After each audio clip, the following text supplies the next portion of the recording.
I would now like to invite Capital First Executive Chairman, Mr. V. Vaidyanathan, to deliver the conclave's opening address. Well, there's no one better to do the honors than Vaidya, as he's fondly called, because he truly reflects the Rise with India spirit. After turning an entrepreneur in his 40s, he has been instrumental in funding the leaders of tomorrow, India's micro, small, and medium enterprises. Vaidya, over to you. Thank you. Morning, ladies and gentlemen. Honorable Union Minister of Defense, Ms. Nirmala Sitharaman, Mr. Vineet Jain, distinguished guests, members of the press, ladies and gentlemen. It is my great pleasure to be here at the India Economic Conclave 2018. When we say Rise with India at the India Economic Conclave 2018, we mean a growing India, and also an India that is growing at every micro segment of this country. We say when GDP grows, large corporates, of course, will grow. But along with it, we'd like to see the growth of small corporates, kirana shops, entrepreneurs, micro-entrepreneurs, and so on. When we see the growth of large infrastructure companies, we'd like to see the growth of smaller feeder infrastructure companies. And therefore, when we see the rise of India, we want to see the rise of the small with the big. We all know that the Indian GDP has been compounding at a nominal rate of maybe upwards of 10% over the last 20 years. In 1990, our GDP was $316 billion, and today it has touched $2.3 trillion. Just 10 years ago, in 2007, we talked of India's GDP crossing $1 trillion, and we celebrated that. Now, what is the impact of GDP growth? I was surfing last night, and I saw that someone has commented from Dubai on one of our blog sites saying that what is this GDP growth? Still people are poor in this country. I want to just leave some data points for you, and more than that, some concept for you. I surfed and figured out the number of cars sold in India in 1990 per month. It was 10,000 cars. In 2000, it had touched 50,000 cars. In 2010, per month, India was selling 1 lakh cars. In 2018, India is selling 2.7 lakh cars. Now, for the casual observer, he might say, what is the big deal? Cars is a rich man product, so what if 2.7 lakh people purchase cars? But that's not true. When 2.7 lakh cars are being produced and sold in this country every month, it just means that so many more workers and employees got added in the factories of the Marutis and the Hyundais. There's also a number of dealerships that are getting opened. There's also a number of salespeople within the dealerships. Then the cars get scratched somewhere, and then someone is coming and repairing these cars. There's an ecosystem that is getting developed around each of these verticals, whether those products belong to the rich or they belong to the poor. And that sort of ecosystem is very important. And it is in this light that GDP is directly translating to growth at the micro level, is what we get inspired when we see Morgan Stanley's report, which says that India's GDP is going to be $5 trillion in 2025. Yesterday there was this conversation by Mr. Vivek Debroy saying that India's GDP will be $7 trillion by 2030. This chain of jobs that is expected to get created in the making of cars, two-wheelers, paints, soaps, houses, and the consequent multiplier effect on the economy and a so-called impact on the small entrepreneurs, small consumers is what is really going to bother us or going to benefit us as a large economy. But nothing happens by itself. In that context of the rise with India, we must definitely remember Newton's first law, which says, first law of motion, which states that for every object will remain at rest or in uniform motion in the same straight line unless compelled to change its state by the action of an external force. And in the context of the economy, that external force is reforms.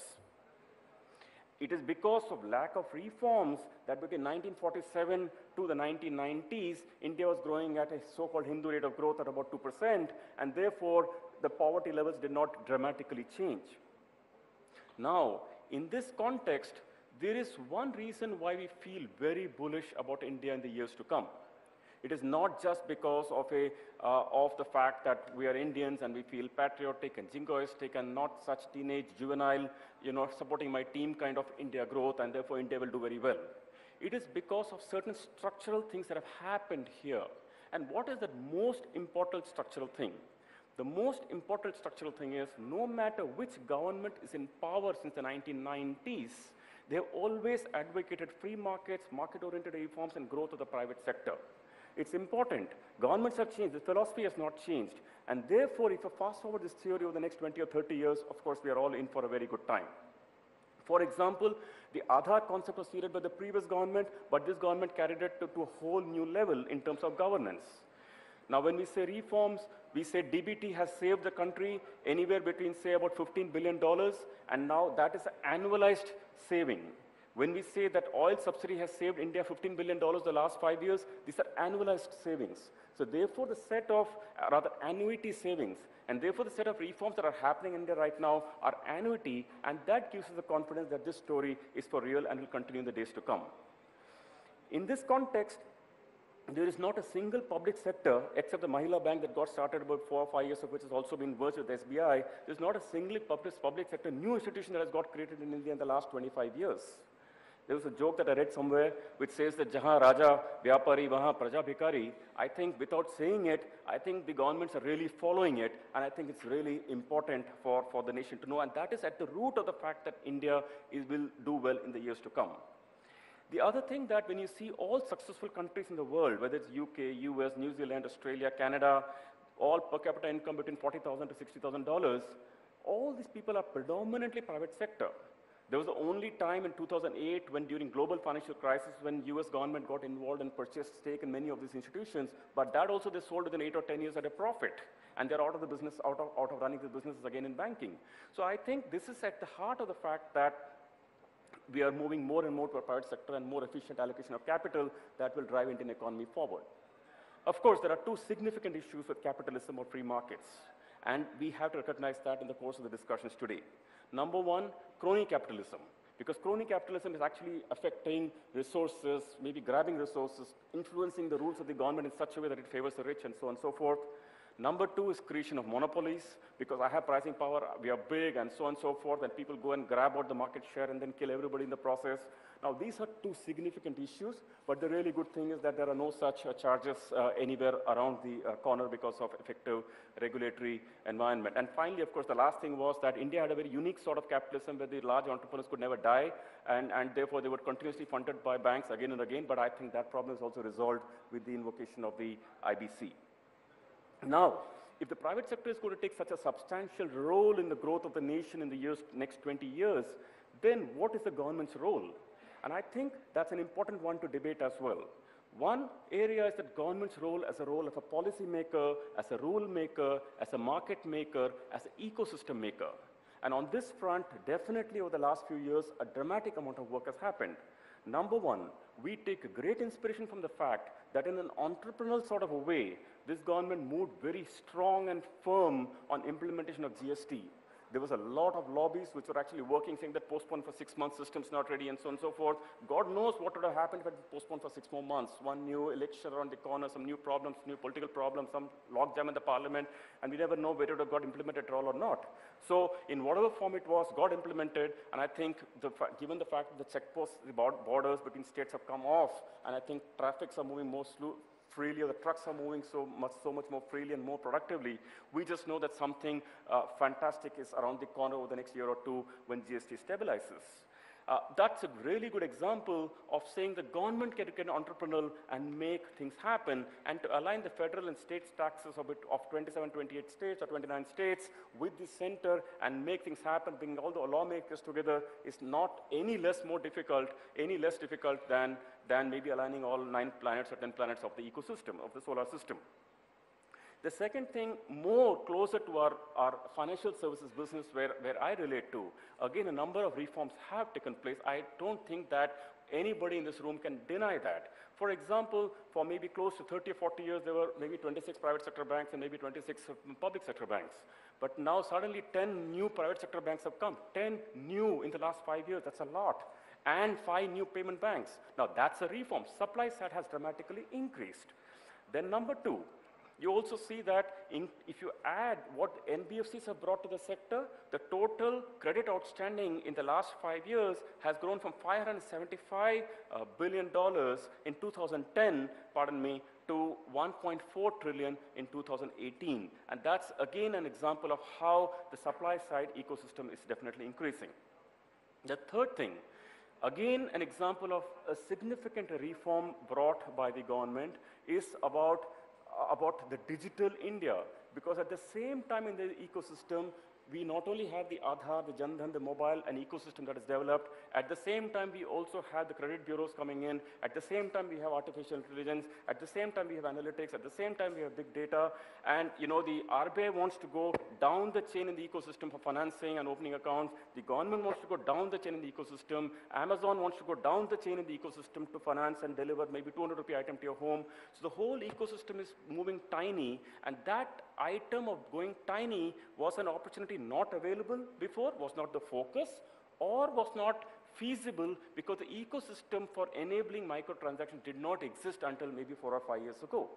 So therefore, by enabling digitization and by cutting the cost of transactions by a fraction as compared to before, definitely this growing India and the rise of India we're talking about today is not just for large corporates anymore. Even a small corporate can get credit today what they could not get before. For example, it's not unheard of for being able to finance a shopkeeper for buying a laptop today, or to buy a mobile phone today, or to buy a cash counting machine today, the sorts of stuff that is impossible maybe even 10 years ago. So that clearly shows that the ecosystem is moving downwards to that more that, let me say, called a tiny economy. And that's very, very powerful and very empowering and very enriching and much more scalable than just financing the large corporates.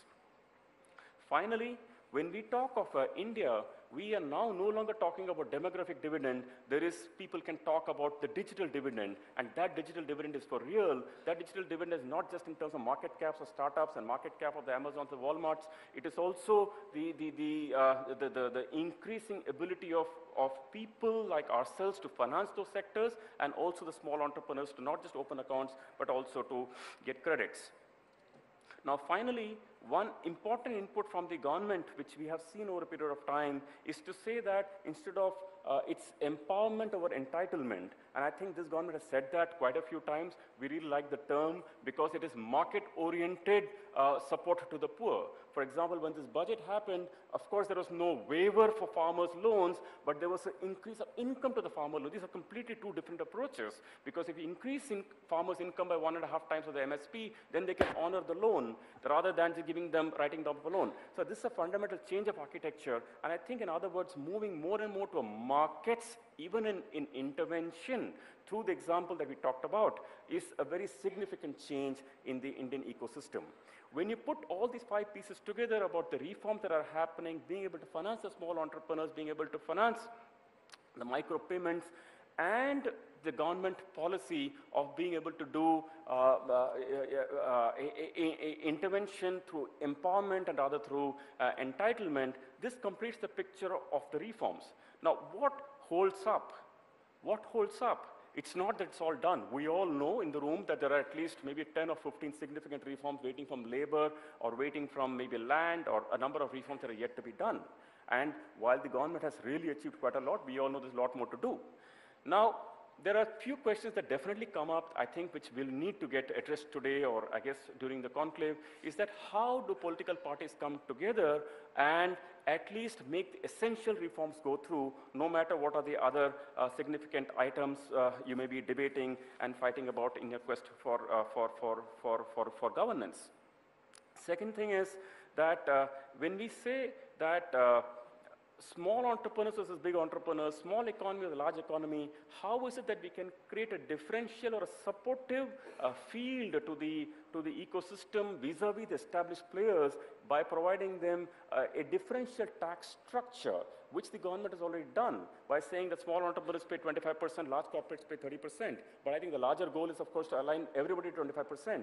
But if everyone's tax rate comes to 25%, can the small entrepreneur still get a 20% tax rate because he has some way to go in terms of being able to meet the scale and size of the large entrepreneur, and therefore we can create some sort of a level playing field for people, for more entrepreneurs to get created in the ecosystem rather than power the big and the few. Now, it is nobody's case that that's what is being done, because clearly a lot of reform has happened, and you know, through Mudra schemes, a number of programs have reached the small entrepreneurs and so on and so forth.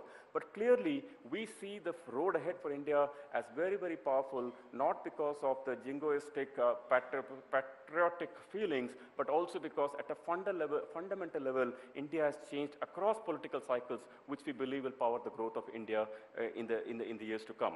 When we say that, you know, we heard a quote just now, and we saw about the twist to destiny by our first Prime Minister. You know, he had written a book called The Discovery of India, but now we are discovering a new India which is empowered, which was never seen before, could not be served, could not be penetrated, but the new India, the new rising India is an inclusive India and is seeing growth at all edge of the pyramid through the magic of reforms and the magic of digitization. With that hope and wish, I wish all of you a very successful India Economic Conclave 2018. Thank you very much, ladies and gentlemen.